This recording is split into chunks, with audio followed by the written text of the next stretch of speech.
नमस्कार मैत्रिणींनो, मी पूनम पुन्हा एकदा स्वागत करते माझ्या यूट्यूब चॅनलमध्ये.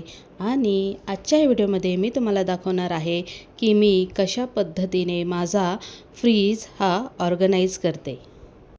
तर माझ्याकडे हा डबल डोअरचा LGचा फ्रीज आहे आणि मी ज्या दिवशी भाज्या आणते तर त्याच्या दुसऱ्या दिवशी मी संपूर्ण भाज्या व्यवस्थित अशा निवडून त्या फ्रीजमध्ये ऑर्गनाईज करून ठेवत असते.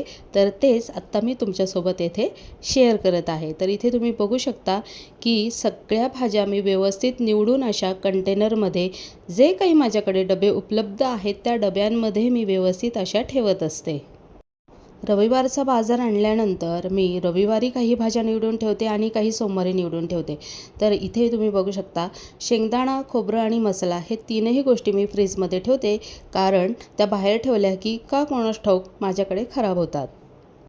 काही कच्चे शेंगदाणे मला भाज्यांसाठीही हवे असतात, त्यामुळं मी अर्धे शेंगदाणे भाजून ठेवते त्यांचा कूट करून आणि अर्धे शेंगदाणे मी भाज्यांसाठी ठेवलेले असतात. तर इथे तुम्ही बघू शकता जे काही माझ्याकडे मसाले असेल तर ते एका डब्यामध्ये मी व्यवस्थित असे ठेवलेले आहेत सेट करून.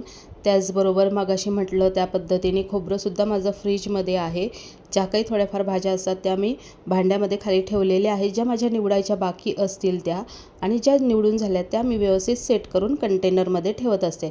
तर कोथिंबीर आहे, त्याचबरोबर गवार निवडून ठेवली होती, हिरवा वाटाणा आणला होता तोही मी व्यवस्थित निवडून ठेवलेला आहे, लसूण मी निवडून ठेवते, कारण सकाळच्या डब्याच्या काही गर्दीमध्ये ह्या सगळ्या गोष्टी आपल्याला करणं शक्य नसतं. त्यामुळे जितकं माझ्याच्याने होईल तितकं मी व्यवस्थित आधीच भाज्या निवडून व्यवस्थित ठेवलेल्या असतात.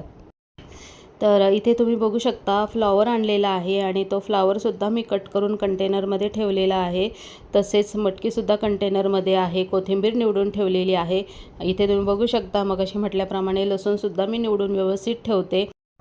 भाज्या जर आपण आधी निवडून ठेवल्या ज्या निवडण्यासारख्या आहे तर स्वयंपाक करत असताना इतकं इझी काम आपलं होऊन जातं आणि आपला स्वयंपाकही अगदी घाईच्या वेळीसुद्धा झटपट झालेला असतो. तर अशा पद्धतीने मी माझा फ्रीज हा व्यवस्थित क्लीन करून नेहमी भाज्या ठेवत असते.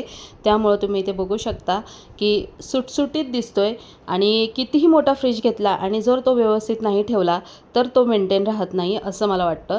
आणि इथे बघू शकता मी काय फ्रीजमध्ये पाण्याच्या बॉटल्स वगैरे ठेवत नाही. आणि आता तर पावसाळाच आहे पण उन्हाळ्यातही मी पाण्याच्या बॉटल्स वगैरे ठेवत नाही. आम्ही माठातलं पाणी पितो, त्यामुळे माझ्याकडे पाण्याच्या बॉटल्स इथे नाहीत. तर फ्रेंड्स, असा होता आजचा माझा हा छोटासा व्हिडिओ आवडला असेल तर नक्कीच चॅनलला लाईक, शेअर आणि सबस्क्राईब करायला विसरू नका. Bye bye.